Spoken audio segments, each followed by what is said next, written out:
Hello everyone, Scared204 here, and welcome back to another episode of our Let's Build a World War II German Airbase. This is episode 4 of the series, and we're going to be going ahead and continuing on the base by starting by building this kind of generic warehouse design that is going to be used quite a bit throughout the base. I've actually used it in a few spots already, but it's a nice little warehouse, looks really good, fits the German theme.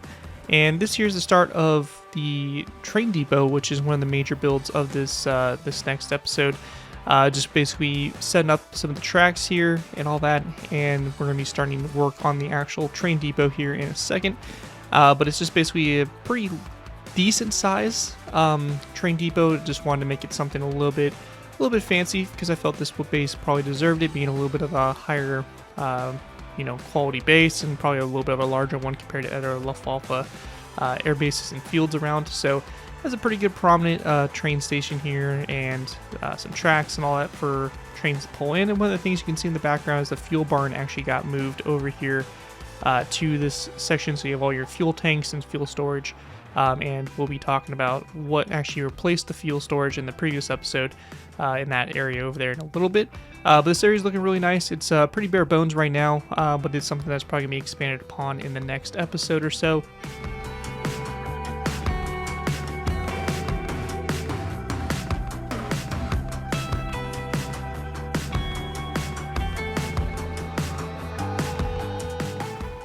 This here is that area that we were talking about a little bit earlier. This is where the old fuel facility used to sit.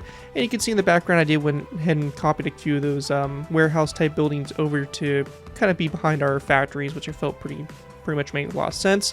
But this right here is just kind of an ammunition transfer point, kind of a small little munitions dump. This isn't going to be like the main dedicated fortified structures that are going to be housing the majority of the munitions on the base, but this is just simply a very small transfer point where they would have anti-aircraft ammunition and a mixture of different various size bombs that they would be able to load up on equipment real quick and take out to the flight line. So it's kind of like a transfer point for them. So I have a little bit of a warehouse here for working on the equipment, and you'll see some of the munitions vehicles and stuff like that around it. It's overall a pretty cool little build and fits the area pretty well, I think.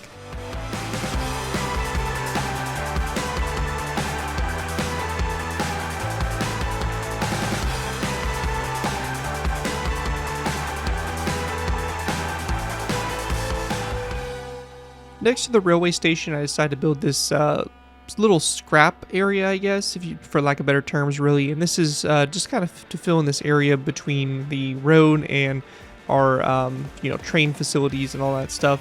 And what I have here is just basically a couple of aircraft that presumably seen some pretty extensive combat damage and have basically just been wrote off as being totaled and might be used for like spare parts and stuff like that. And this area right here is just a bunch of random equipment and kind of trash and stuff like that just kind of dumped here, sitting around for who knows what. Could be to be used later, or it could just be its permanent place where it's going to be sitting. But it's just an area with some pretty good detail and just a lot of random stuff thrown around and cluttered in here, and I think it looks pretty good. It was something I've been wanting to do on the base for a little bit too, so it looks good there. This next part here, we are working on our JU-52, and fun fact, this is the first time I've ever built a JU-52 in Minecraft. It's a very interesting plane with the tri-propeller design, and I don't think I've only built one other tri-propeller aircraft before. I think it's like an Italian one in my old 2-to-1 scale. But this here is a German transport/cargo aircraft, one of the most iconic aircraft too of Germany during the war. Was very widely used and is a perfect aircraft to have on the base, as I imagine most German airfields or air bases would have had at least one Ju-52 on there just for transportation and cargo and all that stuff. So this did take me a little bit of a while to build, mainly just building the wings and stuff. It's a larger aircraft, and I also had to build the angle landed version. So I'll let you guys here enjoy the rest of the time lapse, and after the time lapse we'll get into the cinematic shots of what's been built in this update.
And with that, guys, that's going to conclude everything we have here for episode 4 of Let's Build a World War II German Airbase. We've made some really, really good progress and really expanded quite a bit. I know this update doesn't seem as big as the previous ones in terms of expansion and buildings and stuff, but I felt that we kind of had a pretty wide area that we've really built up, including like that train station over there, and again that little field with some of the aircraft parked in it, and all that. So far, I'm really happy with the progress we've been making so far, and hopefully in the next one we'll get some exciting new stuff added in here, and get that train station finished off and this whole corner here, and maybe jump on over and start working on a little bit more of like the barracks area and stuff like that of the base. But so far so good. Hope you all did enjoy this episode. If you did, obviously be sure to leave a like, subscribe, and comment your suggestions for the base and what you'd like and what you may change about the base and all that stuff, as I really do love reading all the feedback and seeing what you guys think about it.